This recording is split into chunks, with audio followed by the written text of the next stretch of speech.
Shalom Bapak Ibu yang dikasih oleh Tuhan kita Yesus Kristus. Kita akan bersama-sama merenungkan bagian dari firman Tuhan untuk kita pada hari ini. Yang saya ambil dari Alkitab Perjanjian Baru dari Kolose pasal yang kedua ayat yang kedua hingga ayat yang ketiga. Bapak Ibu, saya membaca firman Tuhan, demikian bunyinya Kolose pasal 2 ayat 2 hingga ayat yang ketiga. Supaya hati mereka terhibur dan mereka bersatu dalam kasih, sehingga mereka memperoleh segala kekayaan dan keyakinan, pengertian dan mengenal rahasia Allah, yaitu Kristus, sebab di dalam Dialah tersembunyi segala harta, hikmat dan pengetahuan. Amin. Bapak Ibu jemaat Tuhan yang dikasihi oleh Tuhan kita Yesus Kristus, Paulus dalam nas kita hari ini berbicara tentang perlombaan mengejar harta. Harta di dalam tanda kutip. Dan pengejaran itu dilukiskan oleh Paulus sebagai suatu bentuk perjuangan yang sangat berat. Dan jawabannya adalah Yesus Kristus. Sebab di dalam Dialah tersembunyi segala harta, hikmat, dan pengetahuan. Bapak Ibu jemaat Tuhan, untuk itu Rasul Paulus berharap agar jemaat Kolose bisa bersatu di dalam kasih. Jemaat Kolose bisa memperoleh segala harta, kekayaan, keyakinan, pengertian tentang Yesus Kristus. Mengenal pribadi Yesus itu. Karena itu Bapak Ibu jemaat Tuhan, iman jemaat Kolose kala itu mereka sedang berhadapan dengan ajaran-ajaran sesat yang membelokkan iman jemaat, yang membuat mereka kemudian menjadi bimbang dan penuh dengan keraguan. Karena Bapak Ibu yang dikasih dan diberkati oleh Tuhan kita Yesus Kristus, ketika iman itu mulai diisi oleh pemahaman yang keliru, maka sudah barang pasti itu akan membawa dampak bagi pribadi orang itu sendiri. Dan ini akan berpengaruh besar terhadap orang-orang di sekitar. Karena itu Paulus sadar betul bahwa ini bisa menjadi ancaman perpecahan di kalangan jemaat Kolose.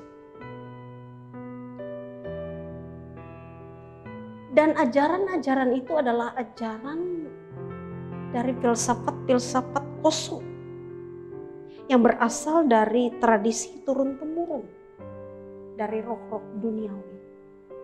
Dan sekali lagi Bapak Ibu, Paulus melihat bahwa ini sebuah ancaman yang tidak main-main untuk kesatuan jemaat Kolose dan iman mereka kepada Kristus.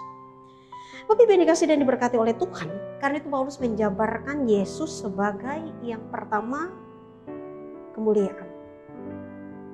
Karena Ia adalah penebus kita dari dosa. Ia adalah sang juru selamat itu. Dan sang juru selamat itu ada dalam pribadi Yesus. Yang kedua, bahwa Ia adalah gambar dan kepenuhan Allah. Yang ketiga, ia adalah pencipta segala sesuatu. Yang keempat, Ia adalah kepala gereja. Melalui gambaran ini, Paulus ingin mengatakan bahwa Yesus itu adalah pribadi yang mampu memberi dan menopang seluruh kehidupan jemaat. Tidak ada yang lain selain Dia. Baik untuk saat ini maupun nanti. Hanya Yesus satu-satunya yang bisa menolong jemaat Kolose. Karena itu mereka tidak perlu berpaling kepada apa-apa dan kepada siapa-siapa. Hanya percaya kepada Yesus, meyakini Yesus itu utama dalam kehidupan mereka. Dan itu akan memberikan jaminan bagi mereka untuk keselamatan dan kehidupan kekal. Karena pesan Paulus lewat firman Tuhan ini, Bapak Ibu sekalian, orang percaya itu bersatu dalam kesatuan Yesus Kristus. Dan kesatuan ini adalah kekayaan rohani yang sangat luar biasa. Kiasan tentang kekayaan yang sesungguhnya. Tidak ada lain, yaitu kekayaan secara rohani. Hikmat, pengertian, keyakinan, akal budi, semua itu ada di dalam diri Yesus. Itu artinya bahwa mengenal Yesus adalah segala-galanya dalam kehidupan kita. Ini yang terpenting harus terus kita catat. Bahwa mengenal Yesus, mengenal pribadi Yesus, itu adalah segala-galanya untuk kita. Itu yang akan membawa kita kepada kehidupan yang berpengaruh. Tuhan memberkati. Amin. Bapak Ibu, mari kita berdoa. Bapa yang baik, Allah yang bertata dalam kerajaan surga, terpuji nama-Mu karena kasih berkat, hikmat, kekayaan, dan semua apa yang baik kami peroleh semata-mata karena kasih dan anugerah Tuhan. Kami bersyukur buat hari ini kami tetap dalam keadaan sehat dan baik. Kami meyakini semua ini karena berkat Tuhan, bukan karena kuat dan gagah kami. Ampun segala dosa dan salah kami Bapa, kami terus mau menyerahkan seluruh perjalanan kehidupan kami ke dalam tangan-Mu. Terima kasih Engkau sudah memberkati setiap usaha dan kerja kami, apapun kapasitas kami. Engkau memberkati setiap rumah tangga dan keluarga kami, anak-anak kami. Dalam masa tumbuh kembang kami tahu Kau mempersiapkan semua yang terbaik buat mereka. Tolong ajar kami sekalian Bapa untuk terus menaruh pengharapan hanya kepada Tuhan, meyakini bahwa Engkaulah jaminan dan segala-galanya bagi kami. Engkau adalah penebus dan Kristus yang menjadi pembebas bagi kami. Meski kami tahu bahwa hidup ini tidak selamanya manis, tapi kami yakin di dalam Tuhan kami akan mampu melewati dan mampu tetap berjalan melangkah menata hari hidup dalam kasih, berkat dan pertolongan Tuhan.